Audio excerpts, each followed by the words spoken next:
puso, ramdam na ang matinding init ng panahon. Kaya, always drink your water please at huwag kalimutang mag-apply ng sunscreen. Speaking of sunscreen, may pinagkakaguluhan online na panangga sa sikat ng araw. Merong dipahid at meron ding oral sunscreen. Excited akong mag-sunscreen. Bukod daw sa effective, abay proudly Pinoy made ang mga ito. At kaya raw kumita ng milyon-milyon kada buwan.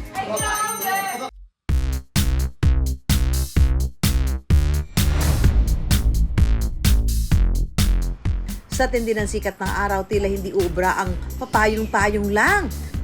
Kaya ang marami, todo pahid ng sunscreen, likido o cream na proteksyon ng balat mula sa matinding sikat ng araw. Pero kung sawa na sa papahid-pahid lang, meron na ring oral capsules nito o naiinom na. Ang business at real-life partners na sina Michael at Ralph, ito ang bread and butter. Dati silang mga empleyado sa isang korporasyon, pero mga business owner na ngayon. Yung dating needs namin na mahirap na kunin, ngayon even yung wants na bibili. Kapag kasi nasa corporate world ka, you only get the amount that you work for. Pero pag dito, kapag if you really push hard, kumbaga not just like 10 times but 100 times, 100 folds mo mababalik. 2018 na magkakilala sina Michael at Ralph at agad daw naramdaman na compatible din silang business partners. Milk tea ang una nilang negosyo, pero hindi ito pumatok.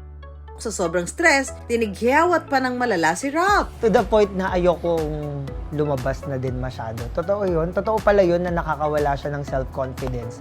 Nasubukan ni Ralph ang nauuso noong rejuvenating set, mga produktong pampaputi at pampakinis ng balat. Yung struggle ko noon, success na namin ngayon. Dahil na-achieve ni Ralph ang inaasam-asam na glow up, naisipan nila itong inegosyo. Nangutang agad sila sa bangko ng puhunang 300,000 pesos. Agad pumatok at dumami pa ang kanilang mga beauty products. Pero ang talagang pumatok ang kanilang sunscreen na pwedeng ipinapahid o kaya'y iniinom. Isang pinaka-advantage yung mura. Naging accessible siya sa mga kapwa natin kasi mostly pag mga skincare medyo pricey. Pwede palang magkaroon ng mura pero dekalidad na produkto. Hello! Busy naman kayo at ang mga beauty, oh. Talaga naman, kitang-kita pag angat sa buhay. Pwede kayong mga utangan. Kumusta ngayon ang business? Business ngayon, Mami Sue, Is doing good. very well. Doing very well po. Ano pinaka-bestseller niyo dyan? Ang bestseller namin, Mami Sue, ngayon, Ay? itong sunscreen natin at saka itong ating glutathione with oral sunblock technology. Oh, ito po, napakatinda yung hit index. Grabe. Importante yung ito. Release natin to 5 months ago pa lang. Pero currently, Mm-hmm. siya yung top 1 sunscreen sa Sa mga mga- platform. Talaga. Saan ba lalagay yan? Sa bangko. Ay, nakamabango. Glass skin nga. Magkano tong ganito? Hulaan mo. Ano talaga? 180 pesos. Madali na raw ngayon ang paggawa ng mga produktong pampaganda dito mismo sa atin. Malaking bagay ito para mas mapababa ang production cost. We just have to source for the right suppliers.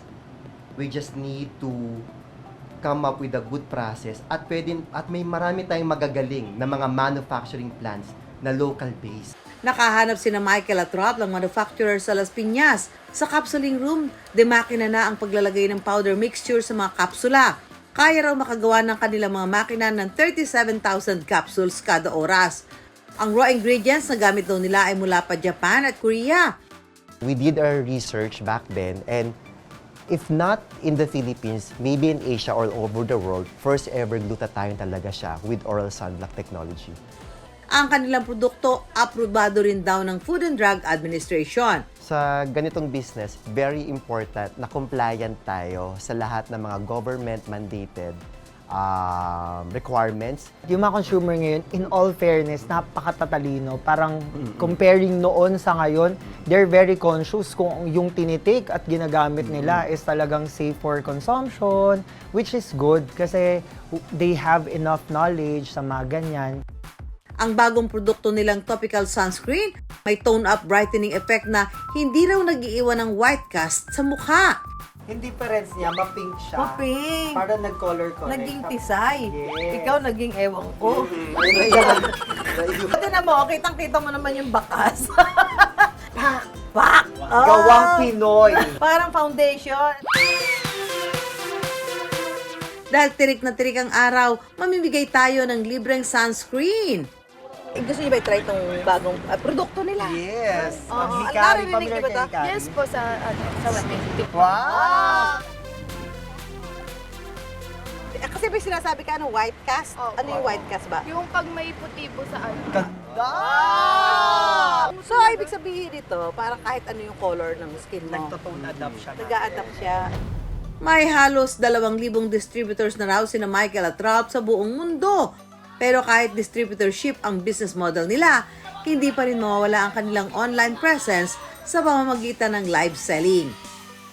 Ay, magkano kita? Before na masaya na kami sa mga 5 digits every Ngayon? month. Ngayon parang 7 digits. Hindi na kayo masaya doon. Masaya Masaya masaya na yun. Marami nang naaabot yun.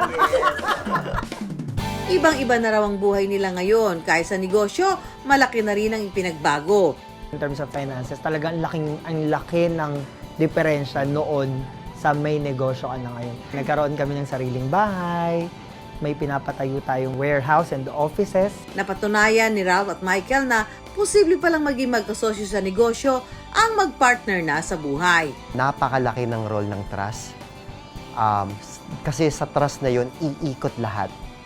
Sa tiwala na yon, doon magsisimula or makakagawa kayo ng mga magaganda at malalaking bagay na again, hindi lang naman na nakatuon sa negosyo, kundi nakatuon din para sa pamilya at para sa ibang tao. Tulad ng proteksyon ibinibigay ng sunscreen sa balat, sa pagnenegosyo, hindi pwedeng minsanan lang ang pag-upgrade o pagpapabuti ng mga produkto. Kailangan araw-araw pagbabantay at pagtitiyak ng kalidad nito para laging shining bright ang negosyo.